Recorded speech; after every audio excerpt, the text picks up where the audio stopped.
Hey guys, welcome to Wait Until the Unfiltered Village. I'm your host, Pam.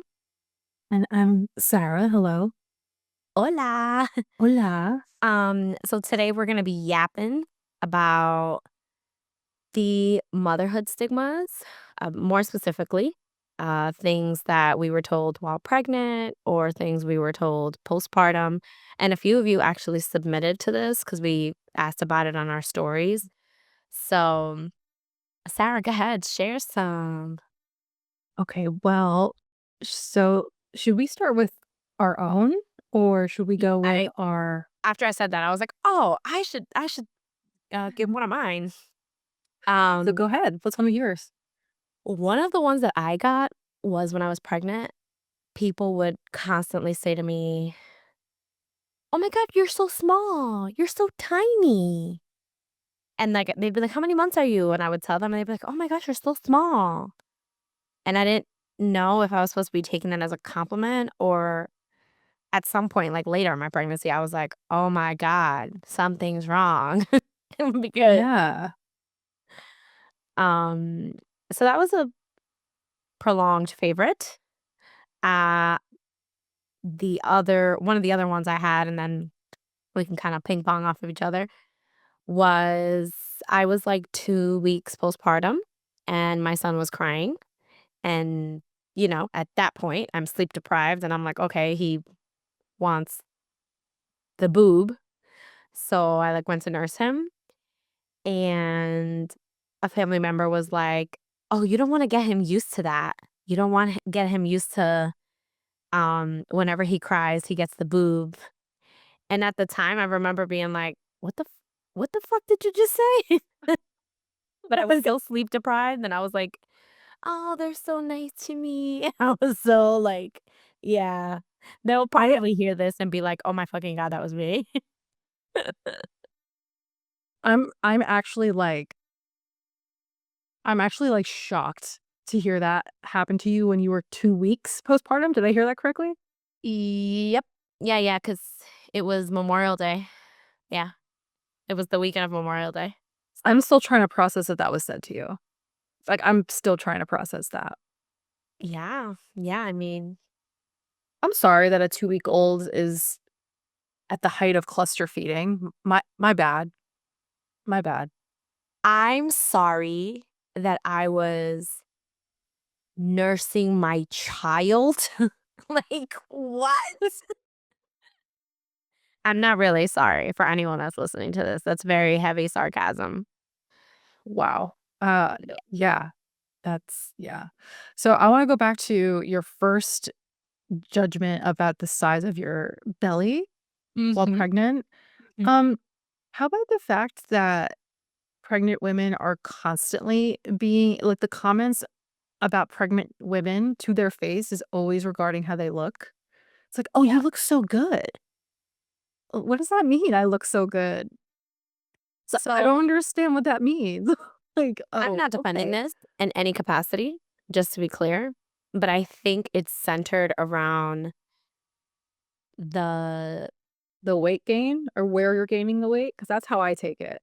It's like, yeah, "Oh, you look societally, like, so good," like, "You're just gaining weight in your belly area, I don't see you gaining weight anywhere else, so that's you look good," you well, know? because a lot of women do go through I didn't necessarily experience this, but a lot of women experience a lot of, like, image issues. Sure. Which is understandable, but I'm like, "Don't comment at all, just say how you Thank you. feeling." Yeah, I don't yeah. know, I don't even know how to handle that, actually. I'm like, Like, well, but my point is why bring attention to "How you look." yeah, yeah, like, why is that the first thing that's usually out of somebody's mouth? "Oh, you're pregnant, you look so good." Oh. Yeah, it's the easy way to, like, try to compliment when actually you're just bringing attention to the fact that I'm a whale. Well, not only that, but it's like your body is changing so rapidly that you can't even catch up with what you look like day to day. It's like, well, I don't need to be reminded by a perfect stranger about their opinion of how I look. Or even someone you know. Because even if it is someone you know, Right. I'm like, "Babe, just you're better off complimenting the color I'm wearing." Like, just Yeah. that even almost makes it worse when it's like, your dad's like, "Oh, you look good." It's like, "Why are you looking?" That makes it Bro, worse. come on. It's worse when it's a family member. Yeah. Yeah. I remember Uh, I would get on FaceTime with my brothers, and they'd be like, "Your face is getting a little round." Like, "No." my brother said the same thing to I can't me. wait for my brother to hear this. He'd be like, "I Oh heard my you." same. My brother was like, "Oh, yeah." He's like, but he also said, he's like, I had a friend who gained, like, so much weight, Sarah, but, like, you're Look at gaining a little great. weight. You're gaining a little weight, but not as much as they did. So yeah, keep doing what you're doing." And I'm like, "Keep doing what I'm doing?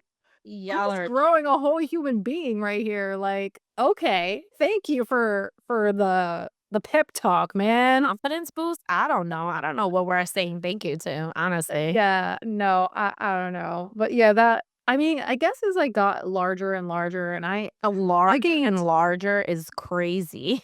yeah, I mean, so I actually gained 50 pounds when I was pregnant, Yeah. which is Just crazy to think 40 about. pounds. 40 Yeah, pounds, yeah. 50 pounds when I was pregnant, which according to my OBGYN was on the higher percentile. But weren't you like okay, we're not talking numbers here, but I felt like you were not that you're big now, and I have to choose our words wisely, but I felt like you were not pregnant before you got pregnant. Like Yeah, I always had a really slender build. I would say that, but, I also have an autoimmune condition, so I have a problem with swelling and water retention in my body. So I think that's interesting. yeah, I think that's what contributed to the weight gain because my face blew up, my feet were swollen, my legs were swollen, my everything was swollen when, my hands, I couldn't wear my wedding ring, I it was I could not wear my wedding rings. no, but I couldn't wear my wedding ring, like, end of 1st trimester. Like, it Yeah, was no. early on. I was like forcing it on and then I was like, Yeah. "Okay, we're done." Mhm, mhm, like, it was yeah, so I had a lot of swelling, water retention, and I think all of that really contributed to the weight gain. Mm. Um, and it was so funny because right after I gave birth, I remember coming home from the hospital and taking my first shower at home and just looking at my legs and being like, "Oh, I forgot I have calf muscles." Because I just lost all of the water from giving Yeah, birth, but, like, not that's just, true. Oh my in my god. belly, but, like, everywhere in my body. It just Yeah. vanished out of nowhere, which was interesting, but yeah, I don't know. So I was self-conscious enough, like, looking in the mirror, not recognizing my own face at a certain point, like, Mhm. especially because I was also you pointed this out the other day to me that I was in my 3rd trimester the whole summer. I gave birth in September. Yeah, I yeah, was oh my god. I was Bless your so heart. pregnant in the hottest part of the year. And it was, like, hot as hell that summer, I It was remember. so hot. It was like 90-degree days, like 100% humidity every single day. I Yeah. I Yeah, I gave was birth to my indoors daughter. 'cause I had a Yeah, I gave newborn. birth to my daughter, it was 92 degrees out in September. And I was like, "What the hell is going on You here?" always I have a good wanna birthday. not always though. September is like a hit or miss. So was May for your little guy. Yeah, but I know September is, hurricane season, so Oh, for yeah. through. Mhm. Mhm. Okay, so that's fun. So, out the gate, guys, valuable lesson. Don't comment on a pregnant woman's body. Like, Yeah. Like, she's going through enough mentally about the way her body is changing, like, let's just stay away from that. just compliment on the color of her shirt or Mhm. your hair is getting I long. was gonna say your hair gets so luscious when you're pregnant. Comment on Just say that. your hair looks Your fantastic. nails Yeah, look so healthy. that's the one. The nails, the hair, the color they're wearing, like say nothing about what they look like. Even if you genuinely think they look great. Like just leave it alone. Um okay, so what are some other ones? What have people kind of submitted? So, I will read one that I'm just like, I can't stand this one. When your own parents say, "I didn't have that issue when we raised you." Oh god, yeah, and you also raised me like 30 years ago. Like, Mhm. I Mhm. came home in a plastic box. Like, Right. Or it's like along the same lines as like, "Oh, well, you're still alive and I did this with you and you're still alive." yeah. It's like, "Great, I don't know how." But okay. We got You're lucky. fine, right? I'm like, "Am I fine, mom and dad? Am I?" "Oh, no." I don't know. I think my therapist would beg to differ, guy. Like, that is a good one. I'm actually, if you're watching this, you're gonna see me on my watch. So I'm actually reading this. Um, ooh, this one is submitted by Sarah. Judged for opting out of cry it out sleep training. Okay, let's have a conversation about this. Mm, I did not cry it out sleep train. neither did I. I did do a little bit of sleep training, Mm. but it was very like, take a couple minutes, try to soothe, and I'm coming back in. Like, there was Mm. never like a crying for prolonged periods of time. And actually, when I saw that you submitted this yesterday or whenever we did this, um, I was like, "Ooh, I can't wait to talk about this because we will probably talk about sleep training." Yeah. I would like to have someone come on to the podcast to talk about child sleep training and that kind of thing. But there are so many opinions and there are so many like, your child should be doing this and your child should be doing that. And I think we kind of feel the same, you and I. So I may be going out on a limb and saying this. I think it's very important for children to sleep because it's developmental. But also, it's really good for me as a mom. Like, I need you to sleep, kiddo. I need 40, if it's 45 minutes you're gonna give me today, I'm taking it. I'm taking the Yeah. 45 minutes because there is, again, that's its own stigma. Um, but I don't think that you should be letting your kid cry for prolonged periods of time. I think that creates a detachment style with your child. Um, but I did a little bit of sleep training, just not that kind of sleep training. So, what was your experience in, like, the not doing the cry it out? Um, Yeah. Yeah. So I have let me first start by saying, however you choose to tackle sleep with your children, however it works for your family, I respect Yep, it. that's up You to you. know, that's Your house, totally your up to rules. you. Exactly. Like, first and foremost, I respect any decision any parent makes in regards to sleep. Personally, I have a psychology background in college, and I Ooh, look at yeah, the degree, y'all. I did, only because I had, like, a you had to kinda, like, declare a specialty, and I did, child development.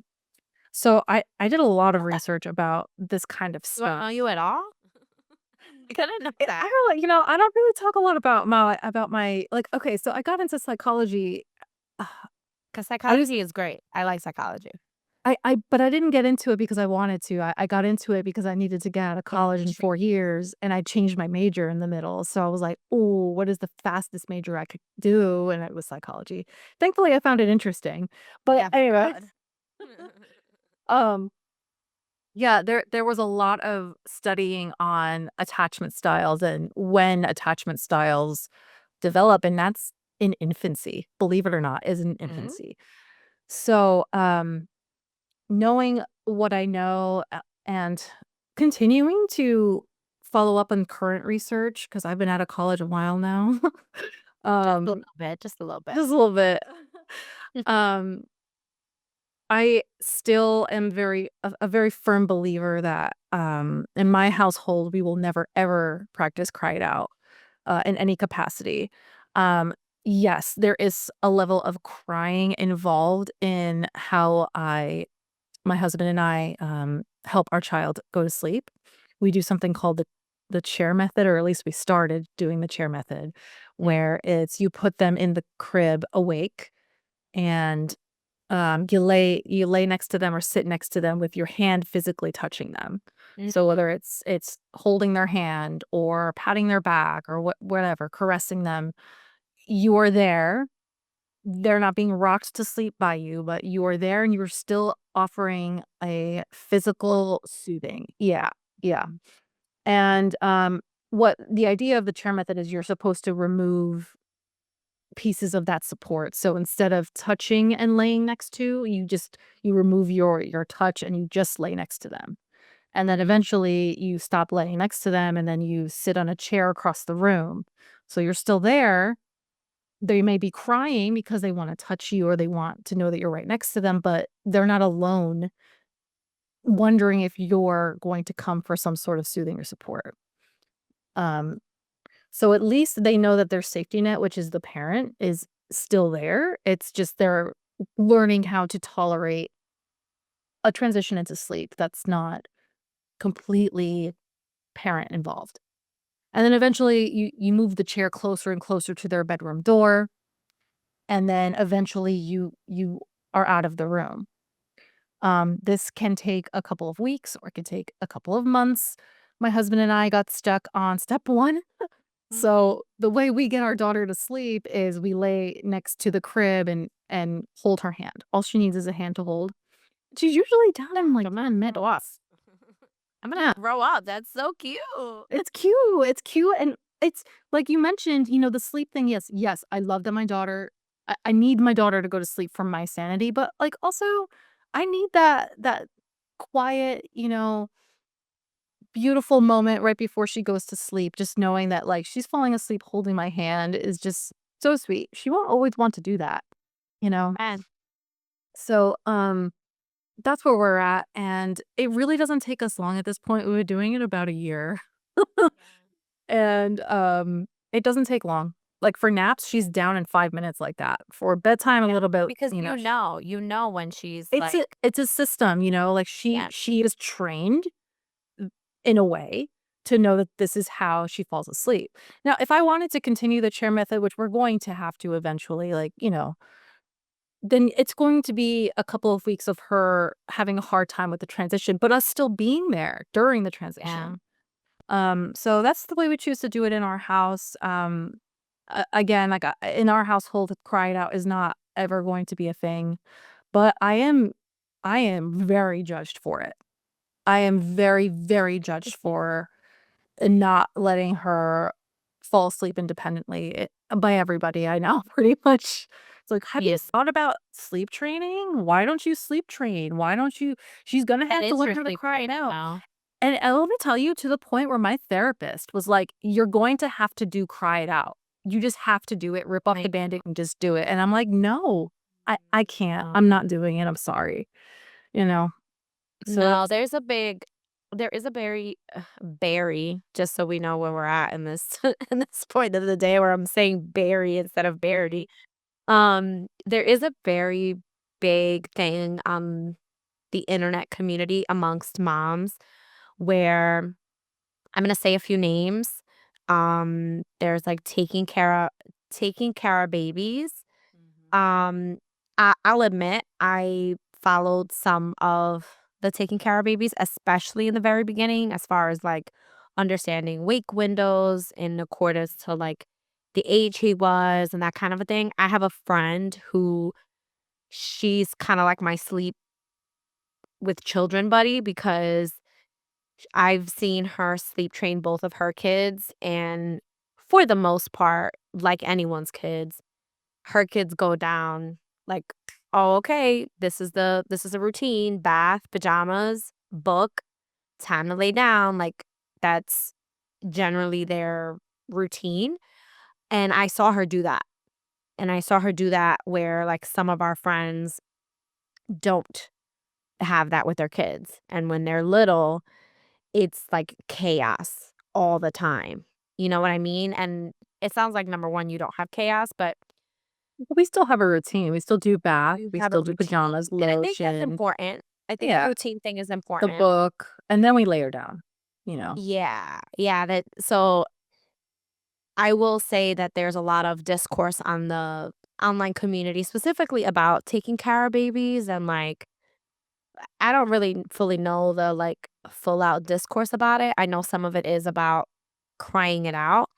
Though I didn't get that from her methods at all. There was no, like, letting them cry it out. It was very, like, soothing them, giving them a minute. If they call for you, like, the steps, the same thing you said as far Mhm. as the chair method, but It is very interesting that that's the thing people judge about, right? Because Like, really hardcore, and especially in, the United States, most other countries still practice co-sleeping.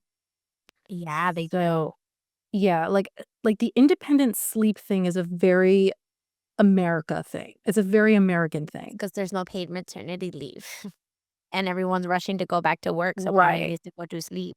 Right, right. It's like, it's like a butterfly effect of nonsense that Yeah, perpetuates the cry it out in the United States, which is and it very and, you know, interesting. if you're listening to this and you did cry it out and it worked out for you, there's no judgment. I One of think my it's best friends did cry it out, and we're still very, very good friends. She knows my feeling on sleep training. She knows, I know hers. And, again, like, respect to whatever works for your family. Like, and I I'm not only here. I think I only demonstrate concern if you're not sleeping through the night because of whatever, like you as a mom. I think when there's those kind of methods where that's your regular routine that you're not sleeping through the night and your kid is 2 and 3 and maybe even 4 years old, then that's a little bit different. I think I'm not saying cry it out is the route. I'm saying this could very well be a routine and a situational thing than it is the actual comfort that you bring to your child, and I think that's separate Mhm. from it's it's basically like and then we'll get off the sleep training thing, I guess. Um, it's basically like, I like chocolate and you don't, and True. It's we very true. but yeah, this is true.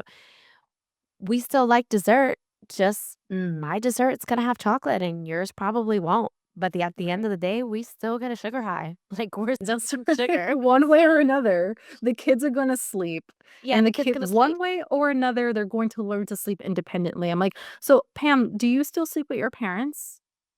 How well, this is awkward, but no. Mm. But, like, that's the thing, it's like Yeah. sorry, you know what I mean by that. I'm sorry, dark humor No, you're fine. between us. My bad. It wasn't But awkward for you, I'm just like, I hope not, because 'cause they're sleeping in very different places. but the idea is, as we become adolescents, we don't want our mommy or daddy holding our hand while we fall No, we asleep. get over it, and we just Yeah. and if that works in your house, then that works in your house, like, that Mm. doesn't need to be a prejudgment thing or a, like, we're going at each other's throats on the internet like keyboard warriors. Mhm, mhm. Um, I wanna read another one because, um, this is gonna be a good one, so I'm just gonna come out the gate and say that. Um, and I'm reading the words of this person, just to be clear. It says, "A friend judged me for taking Tylenol when I was pregnant after the RFK autism thing. I am not a doctor, so neither is Sarah. So Mhm. we're gonna go that route. Um, I think it's important to note that I'm not gonna tiptoe around this per se, but I do wanna be as concise and clear as possible that if you're pregnant and you feel so comfortable to take Tylenol because whatever your discomfort is, it is your right as a pregnant person to take the Tylenol. And if someone's Mhm. judging you for that, that sounds like it's more their problem than it is yours. Right. Um, Also, Tylenol doesn't cause autism. What do you have to say, Sarah? Exactly that, basically, but also, I think most pregnant women take medication at the discretion of their OBGYN. Yep. It's not like, man, I just feel a little bit of back pain because 'cause I'm carrying 50 extra pounds. Let me just pop some Tylenol all the time." It's like, no, like, a pregnant woman is going to at least, like, most pregnant women are going to be at their wit's end before they're like, "Oh, I Before they need to take take anything. something." Mhm. Or how about we talk about the fact that Tylenol is a fever reducer, and if you have a fever a high perpetual fever that's That's a untreated, danger to your that is a baby. danger to your child. Exactly. Exactly. So, Tylenol doesn't cause autism. Next. And that's all we have to say about that. Um, and then I'm gonna read one last one, because it's actually by the same person, um, which is a lot of fun to me because yeah. This last one is that they are raising a Velcro baby by doing contact naps. I'm gonna let you take the lead on this one first, and then I'm gonna. I contact napped my daughter until she was 8 months old. Go off. Um, the only thing that I know for a fact that happened as a result is that she has a very secure attachment to her mother. Oh And no, wow, that is I've ruined my baby because she has a you secure just attachment doomed, to her mom. doomed. Yeah. Um, Here's the thing. Babies do not know that they are separate entities from their mothers until they're 6 to 9 months old. Yep. So, imagine the distress you must feel in a really scary world that has a lot of stimulation that you're not used to when you're what? 3 weeks old, 3 months old, whatever. Mm-hmm. How scary must that be if you wake up and you're all alone and cold and, you know, don't hear the heartbeat that you literally grew Mm-hmm. hearing from the moment that you could hear and feel the vibration of heartbeat. And now that's gone and Mm-hmm. the baby's supposed to be okay about it, you know? I don't know. I feel like again, it goes back to the societal push for babies to be really independent when babies should not be independent. They're not independent though. They can't be independent. They They're don't not. have a nervous system to soothe themselves. They don't have they don't have the skill set to understand what is happening in their world. All the little things that seem little to adults are enormous things to infants. So, okay, if your baby is soothed by contact napping, there's really no harm in that other than you have a child who's very well attached to their parents, I suppose. This kind of. What's wrong with a Velcro baby? I was gonna say this kind of leads back to, and this is coming from strictly, obviously, my opinion. Um, I just don't understand how there is so much emphasis from the moment that there is conception, from the moment that you find out you're pregnant, that you can't drink, eat, even feel feelings without it affecting your child. And then the minute that they're born, it's like, no, they need to sleep independently. No, they need to not be a Velcro baby. I I did not contact nap as long as you. Um Looking back, I think some of that was that stigma of I'm creating bad habits. Um, but even now, there are times when Nicholas sits on my lap and like nudges again. Like if I have something in my hands, like I was on the couch before and I had my laptop and he came and he nudged himself into the side of me. And I'm like, yeah, this is exactly where you need to be, glued to my side because I baked him and I am with him all the time and that is my favorite human in the world. So like, so what if you have a Velcro baby? You Yes, I know that down the line if you're trying to leave the house and they're crying and it creates stresses and ba ba ba. It is such a blip in time to even hear that. I don't know an adult that is a Velcro adult to their parents. I know adults that have healthy Yes. relationships with their parents. I know adults that call their parents every day. I don't know a single adult that still sleeps with their parents, and I don't know a single adult that is a Velcro adult. So, like, putting these labels and these things on moms is just crazy. Like, Yeah, yeah, and also, so I will admit this, and even using the word admit is feels like I'm crazy. just succumbing to, yeah, like, the result of a Velcro baby. Yeah, yes, I have a Velcro baby.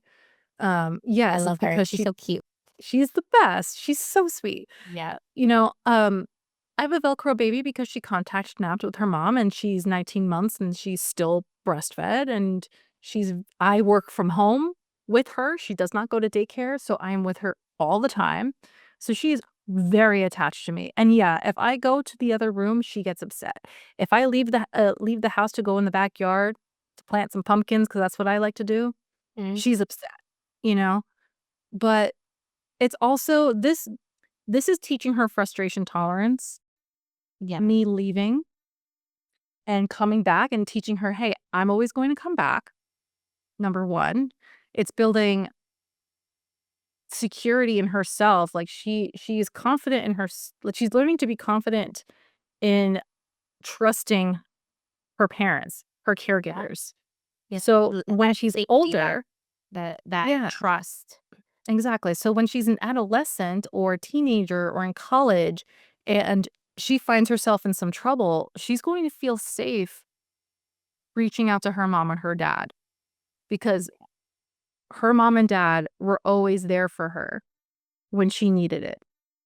And she's gonna have that relationship of trust. So, Mhm. bottom line on that statement of a Velcro baby, let them judge. It's working for you, let them. And then I know that that's difficult because sometimes that comes from a well-meaning place, it comes from maybe someone close to you, etcetera. If you need any extra glue for the Velcro and the attachment that goes on each of you, give one of us a call and we Mhm. got you. Like, we'll help you with the Velcro because Yeah. it's crazy to think that, again, you spend all this time nourishing these babies and then you're supposed to just be like, "Okay, never mind." Yep. Yep. So, let's do, what do you say, 1 or 2 more so we can kinda wrap it up. Oh, that one's mine. That's the one I submitted. Um, so this one, I think I'm gonna leave that one for the next one, but this one, ooh, constantly being judged for still breastfeeding my 19-month-old. That was me. Yeah. I was trying to keep it anonymous. No, that was me. I mean, I just said it. Yeah, like, I'm still at this point, I haven't shared this yet because I wasn't sure if it was actually a thing, but I hung up my pump recently, and Okay. I have become an exclusive breastfeeding mom now. So, that's Powerful. been yeah, it's been freeing actually a little bit, but not at the same time. It's mostly because I got reprimanded by my pediatrician that my daughter was still taking bottles at 18 months old. That's a topic for a later time. I do wanna Yeah, that. I was basically told, so her last bottle that she had was this morning. You're going to throw away all of her bottles and she's done with them. And I have a very willful child. Yep. And yeah, she does not drink milk unless it's from a booby or a bottle. No sippy cup, no open cup, no Yep. nothing. Booby or bottle? So she chose booby. And as a result, I said, "Okay, why am I pumping then?" Yeah, for what? Yeah. Um, so and the reason why I'm still nursing my 19-month-old, and another thing that goes along with that comment is she's just nursing for comfort. Yeah, and Okay. what's And your point? what's that your problem? Yeah, like, what's your point? To me, it's like, "Great, I have an extra tool in my toolbox to calm down a tantruming 19-month-old. What do you have?" You know? Yep. Again, I don't see a teenager Sure don't. breastfeeding with their mom. You do? I don't. Right. So, I mean, again, I'm not saying people are very weird. First of all, people are very weirded out by public breastfeeding still. You know, Yeah. it looks and I am not one of the moms that's covering up while I'm breastfeeding my kid. I'm not doing it.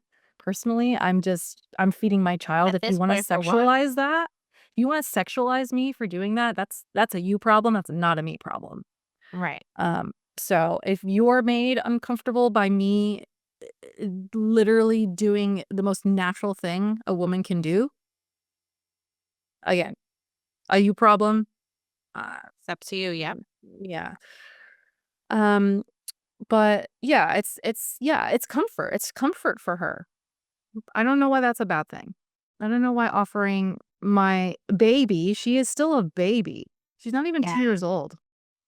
It's not like she's, like, 7 years old or something like that, which Yeah. not my place to judge in that anyway. Yeah. Yeah. And like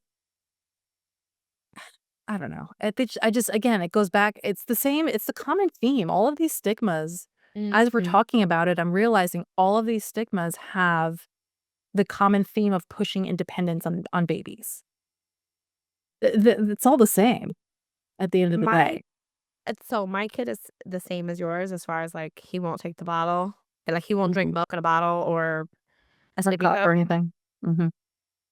Um, and you would think now he's not drinking milk, and I'm not pumping or breastfeeding anymore.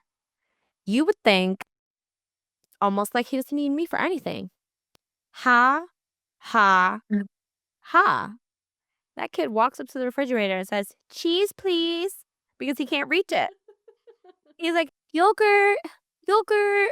Like, so anyone that's, like, trying to force that with all of these, anyone that's, like, trying to force that independence and force them into being someone, yeah, I just I have to tell you that's just not that's just not how it goes. Like, they Yeah. go from one thing to the other, and they need us profusely until some time. So, like, I think the moral of this episode is stop telling people what to do. Like, they're and stop making the suggestions because especially if you at some point were a mom because or if you at some point had little kids because if anything, I feel like that makes it worse. It feels like almost like a I hate to put it this way because even that sounds like a stigma, but it's almost like a hierarchy where like you're a mom further down the road than me and you're judging me. And I feel like I can't be that when I get there because that's not fair to someone who's figuring it out or someone who's making this role their own, you know? Yeah, and it's going back to that original comment of the first stigma that we talked about with, "I didn't have an issue when we raised you," coming from your own parents, or "You're okay, and, Mm. I did XYZ with you," kind of Yeah. thing, And it's like, "Okay, well, just because you did it doesn't mean I have to." There are And just cycles that because need to be broken. There are habits that technology and science has proven to not be safe. You know? My mom told me that when I was a baby that my crib was filled with blankets and pillows and eh, stuffies but from the time that I was a newborn, mhm, and now, you know, we know from science and from unfortunate, you know, situations, yeah. yeah, that it's really unsafe to have anything in the crib until a certain age. So, just because I survived, in her words, doesn't mean that I should continue to do something that could potentially put my child in danger, Yeah, knowing what we know now. yeah. It's like the statement of, like, just because I was speeding down the highway and didn't get into a car accident doesn't mean I should continue speeding. Mhm. It just scientifically proven, it just escalates the moments that it could be worse or that it could turn into something. So, if you're listening to this and you've heard some of these stigmas or we didn't mention any that you have experienced, shoot us a message. Let us know something that you've been told or things that you've heard, or I'm sure we're probably gonna come back to this. We'll probably do like a part 2 and 3 kind of thing. Yeah. Um, because I just know that there's something ridiculous out there that someone has said that like wasn't um appropriate. So, thank you for listening to us and we'll talk again soon. Take Bye. care. Bye.